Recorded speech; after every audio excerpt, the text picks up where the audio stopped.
नमस्कार साथियों। आज अपन कीन्स का आय तथा रोजगार सिद्धांत का अध्ययन करेंगे।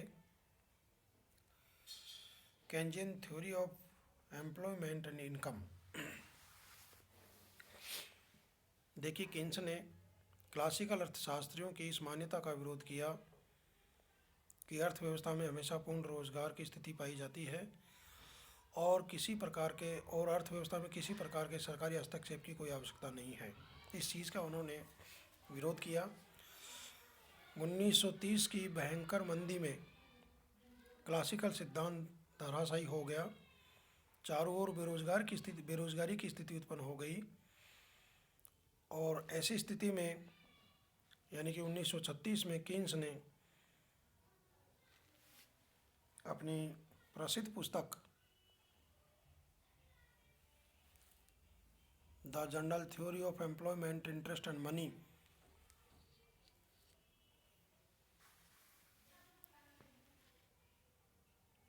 का प्रकाशन किया। साथ ही अपन ये कह सकते हैं कि कीन्स का जो सिद्धांत है वो क्लासिकल सिद्धांत पर एक प्रकार से एक सुधार है। और इसके लिए अपन सबसे पहले मुद्रा का मांग सिद्धांत के बारे में चर्चा करेंगे।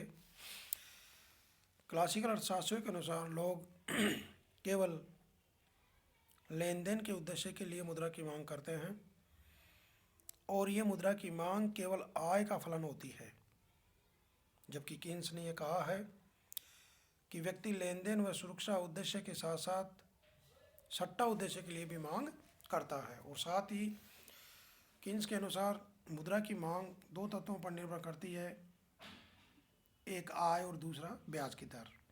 लेन देन व सुरक्षा के लिए मुद्रा की मांग, जिसको अपन L1 द्वारा प्रदर्शित करते हैं, यह आय पर निर्भर करती है। और सट्टा उद्देश्य के लिए मुद्रा की मांग, जिसको अपन L2 से प्रदर्शित करते हैं, ये ब्याज की दर पर निर्भर करती है। और कुल मुद्रा की जो मांग होगी वो L1 प्लस L2। L1 लेन देन व सुरक्षा के लिए मुद्रा की मांग, L2 सट्टा उद्देश्य के लिए मुद्रा की मांग। दूसरा, उपभोग फलन। देखिए, उपभोग फलन यानी कि एक प्रसिद्ध अर्थशास्त्री एकले का कहना है कि उपभोग फलन कीन्स के सिद्धांत का हृदय है, हार्ट है। कीन्स ने कहा कि उपभोग की मांग आय के स्तर पर निर्भर करती है। अर्थात कीन्स के अनुसार क्या है कि उपभोग की जो मांग है वो आय के स्तर पर निर्भर करती है। अर्थात C is a function of Y, जहाँ C क्या है, उपभोग है, और वाई क्या है, आय है, और F क्या है, फलन है, जो दोनों के बीच में संबंध को दर्शाता है और इन दोनों के बीच में धनात्मक संबंध पाया जाता है। ऐसे ही बचत फलन, यहाँ पर क्या है कि बचत आय का फलन होती है। अर्थात बचत है वो कीन्स के अनुसार बचत आय पर निर्भर करती है और S is a function of Y होती है। S सेविंग है, बचत है, और वाई आय है, और F फलन है, दोनों के बीच में संबंध को दर्शाता है। तो कहने का मतलब है कि देखिए, कीन्स के अनुसार तो बचत किस पर निर्भर करी है, आय पर। और क्लासिकल मॉडल में बचत है वो किस पर निर्भर करती है, ब्याज की दर पर। अगला है, कीन्स का यह भी मानना है कि मजदूरी की दर नीचे की ओर अनियमित होती है, इनफ्लेक्सिबल होती है। क्यों होती है? क्योंकि श्रमिक संघ मौद्रिक मजदूरी में कमी का विरोध करते हैं। अतः ऐसी स्थिति में मजदूरी की दर में परिवर्तनशीलता यानी कि ऐसी स्थिति में क्या होता है, ऐसी स्थिति में मजदूरी की परिवर्तनशीलता द्वारा पूर्ण रोजगार की स्थिति का प्राप्त होना संभव नहीं होता है। कहने का मतलब यह है कि कीन्स का यह मानना है कि मजदूरी की दर नीचे की ओर अनियमित होती है, इनफ्लेक्सिबल होती है। क्यों होती है? क्योंकि श्रमिक संघ है वो मौद्रिक मजदूरी में कमी का विरोध करते हैं। अतः ऐसी स्थिति में मजदूरी की परिवर्तनशीलता द्वारा पूर्ण रोजगार की स्थिति का प्राप्त होना संभव नहीं होता है।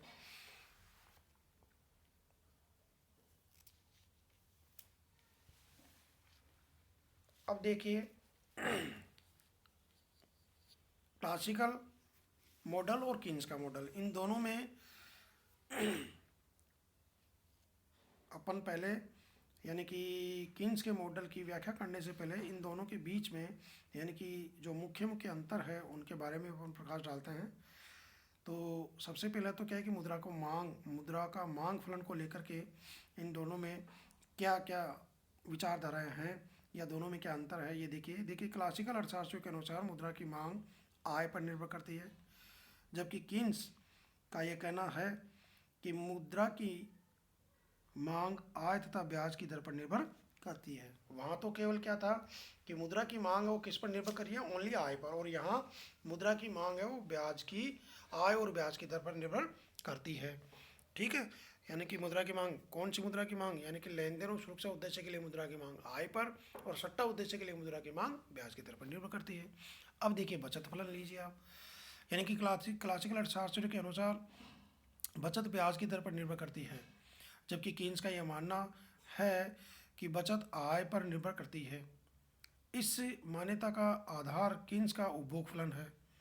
कीन्स तथा क्लासिकल अर्थशास्त्रियों के सिद्धांत में तीसरा जो महत्वपूर्ण अंतर यह है कि क्लासिकल मॉडल में ये माना गया था कि ब्याज की दर परिवर्तनशील होती है, अर्थात मजदूरी की दर परिवर्तनशील होती है, यानी कि मजदूरी की दर परिवर्तनशील होती है तथा बेरोजगारी की स्थिति में मजदूरी की दर में कमी हो जाती है।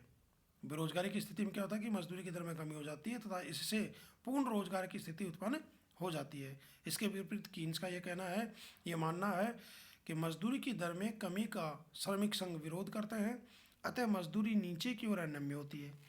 और अगला जो डिफरेंस है वो ये है कि क्लासिकल अर्थशास्त्रियों का ये कहना है कि मौद्रिक क्षेत्र में होने वाले परिवर्तन से वास्तविक क्षेत्र में, यानी कि मौद्रिक क्षेत्र में होने वाले परिवर्तन से वास्तविक क्षेत्र प्रभावित नहीं होता है, अर्थात मुद्रा की पूर्ति या मात्रा में परिवर्तन से केवल सामान्य कीमत स्तर तथा मौद्रिक मजदूरी प्रभावित होती है, अर्थात मुद्रा की तटस्थता की मान्यता लेकर चलते हैं। कौन चलते हैं? क्लासिकल अर्थशास्त्री। जबकि कीन्स का यह कहना है कि मौद्रिक मजदूरी में होने वाले परिवर्तन का प्रभाव वास्तविक क्षेत्र पर भी पड़ता है।